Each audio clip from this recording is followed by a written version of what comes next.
Buga Bandim. Se inscreva. Bora pra aula então?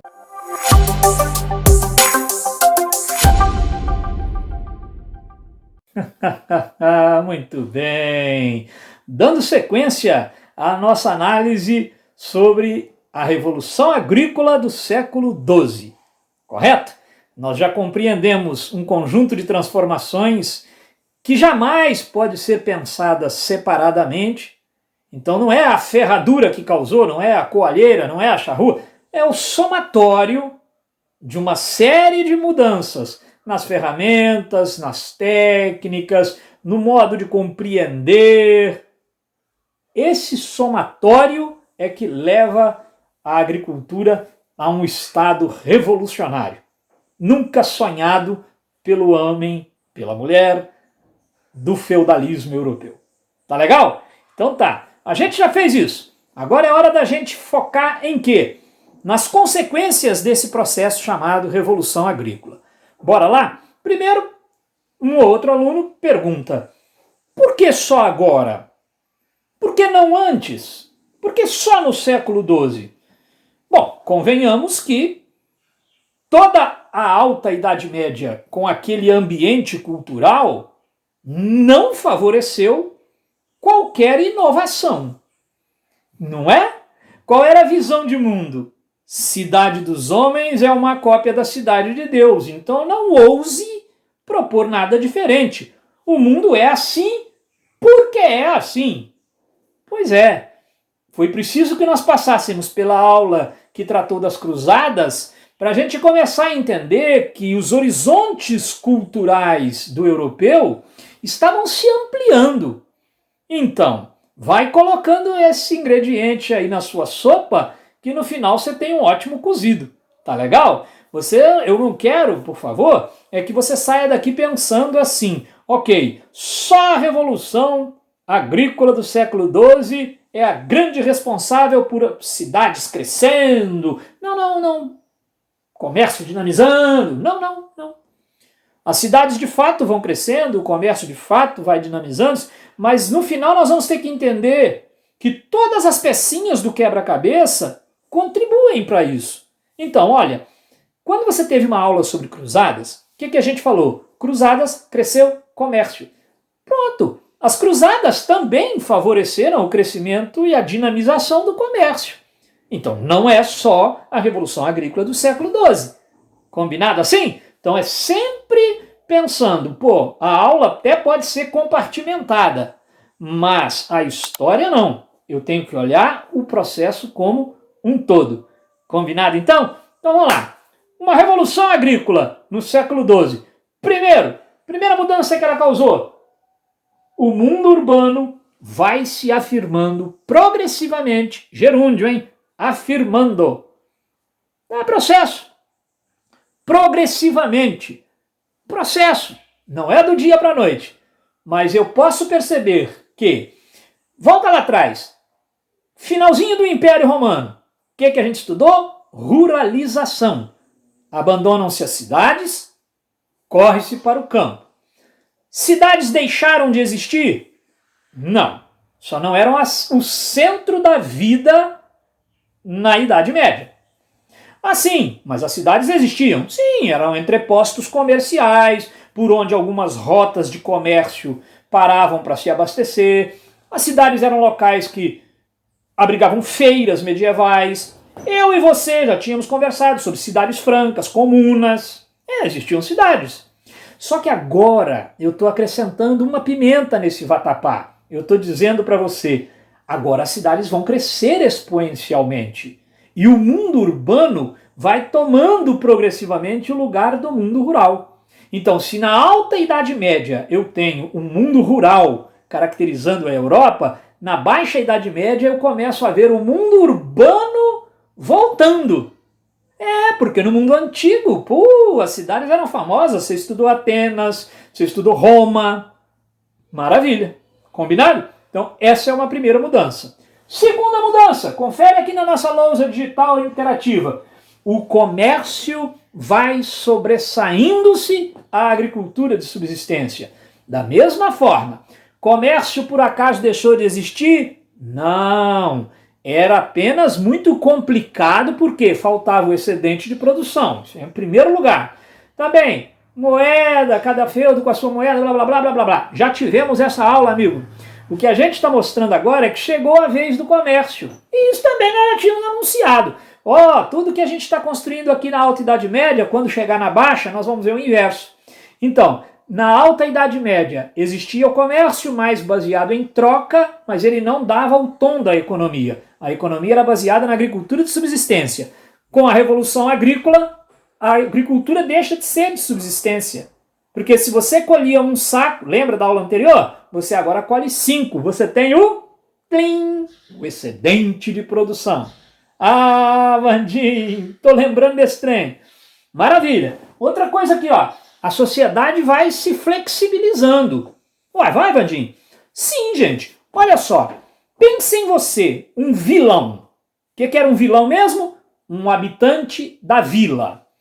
Existiam servos nas vilas? Sim, tem o servo da gleba que se dedica à agricultura, mas tem o servo que está lá na vila, porque às vezes a vila é parte dos domínios de um senhor feudal ou de um rei. Você era, portanto, um vilão? Muitas vezes você era um servo sem terra.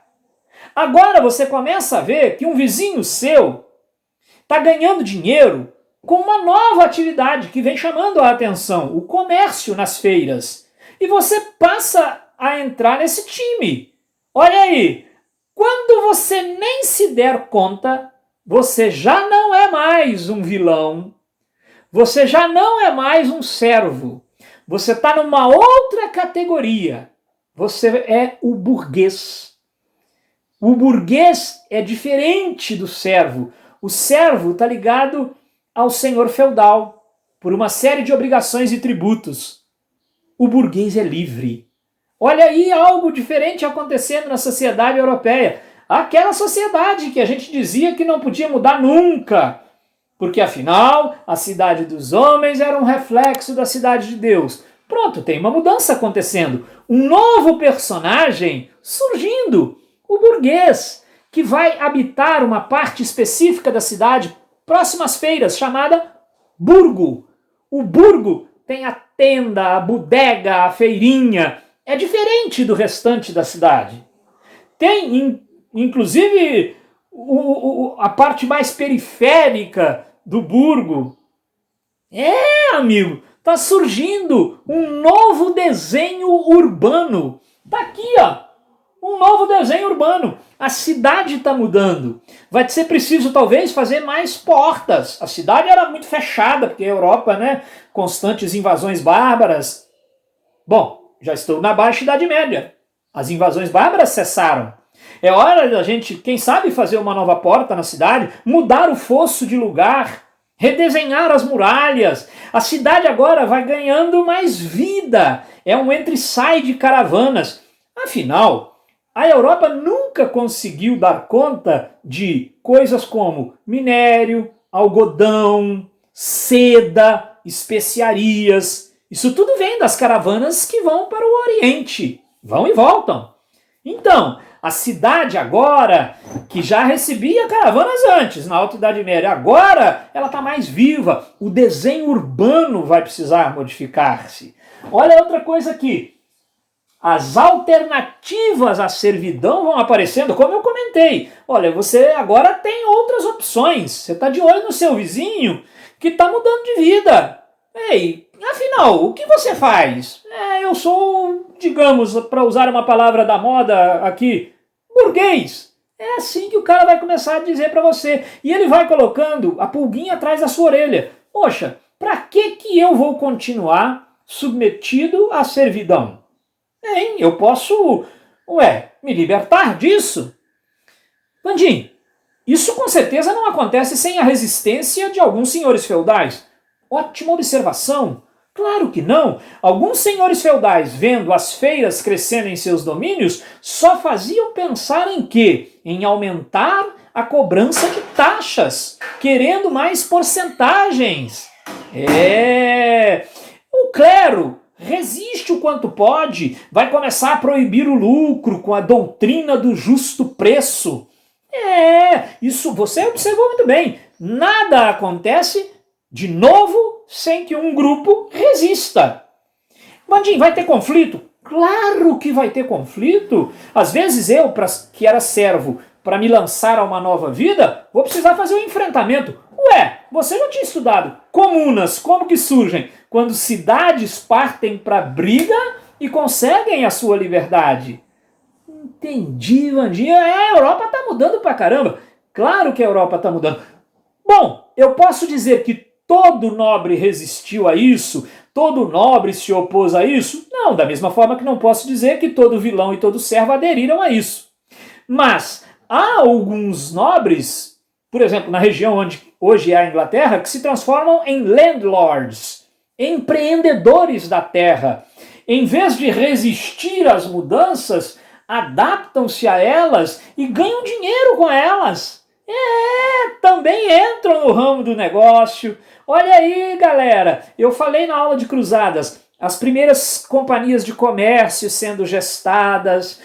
O que a gente precisa entender, finalmente, para encerrar, é que, quando olharmos o século XII, na nossa prova do PISME, do PAS ou do vestibular, há duas possibilidades. Primeiro, questões que explorem o que foi a Revolução do século XII.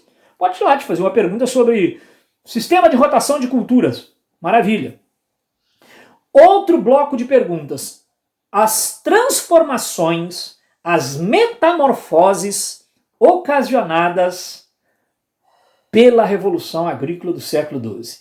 Eu acho que se você pega a aula de ontem e a aula de hoje, maravilha, você consegue matar esses dois tópicos aí, tá bom? Fazendo exercícios, claro, os exercícios é que são o tônico capilar da sua aprendizagem. E por falar em tônico capilar, força na peruca que nós estamos precisando. Haha, terminou de assistir? Gostou? Nem doeu, né? Então agora vai lá, se inscreva no nosso canal, espalhe a boa nova, vira e mexe, tem um vídeo novo por aqui. Se não tiver também, não te devo nenhuma satisfação, mas vai entrando aí que aparecem as coisas, tranquilo? Não passa aperto com história não. Vem pro Sabuga Vandinho que aqui a gente sabuga. Se não for história, vai ter aqui. Se não for, a gente inventa pra ter aqui também. Abração, hein? Deixa o seu like aí, inscreva-se.